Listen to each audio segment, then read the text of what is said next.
দুটি গাছ সামনে দেখা যাচ্ছে। একটির পাতা সবুজ, ফুল ছোট। আরেকটির ফুল একটু বড়, হালকা হলুদ রঙের,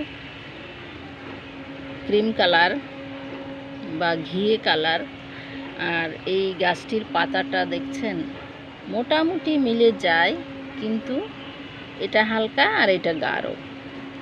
তো ডান দিকের যে ছোট ছোট ফুলের গাছ, এটা হচ্ছে কাকমাছি গাছ। আগে একটা ভিডিও দিয়েছিলাম।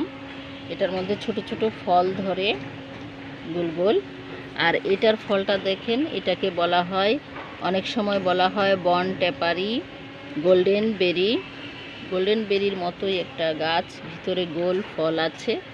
আর টমাটিল্লো, বন টেপারি, বিভিন্ন নামে এটা পরিচিত। ফুটকি, অনেকে ছোটোকালে শুনেছি যে এই ফলটাকে টুস করে কপালে ফুটিয়ে খেলা করতো বাচ্চারা।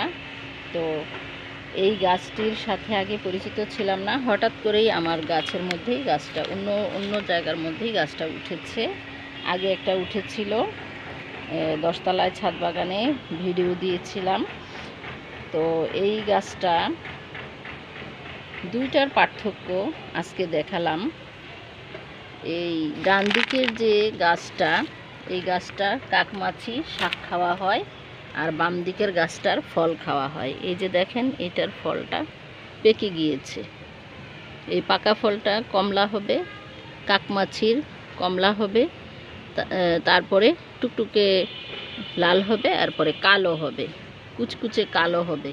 কালো ফলটার হালকা টক লাগে, তবে অনেক বীজ ভিতরে ছোট ছোট। তো এই অনেকেই বীজটা ভর্তা করে খায়, আমি খাই না, যেহেতু এটার বংশবিস্তার দরকার বা পরিবেশ সহায়ক। এতটুকু ফল খেয়ে আমার কী হবে? তো যারা ইচ্ছা করেন খেতে পারেন, খাওয়া যায়। তো আজকে দুইটার পার্থক্য দেখালাম। আল্লাহ হাফেজ।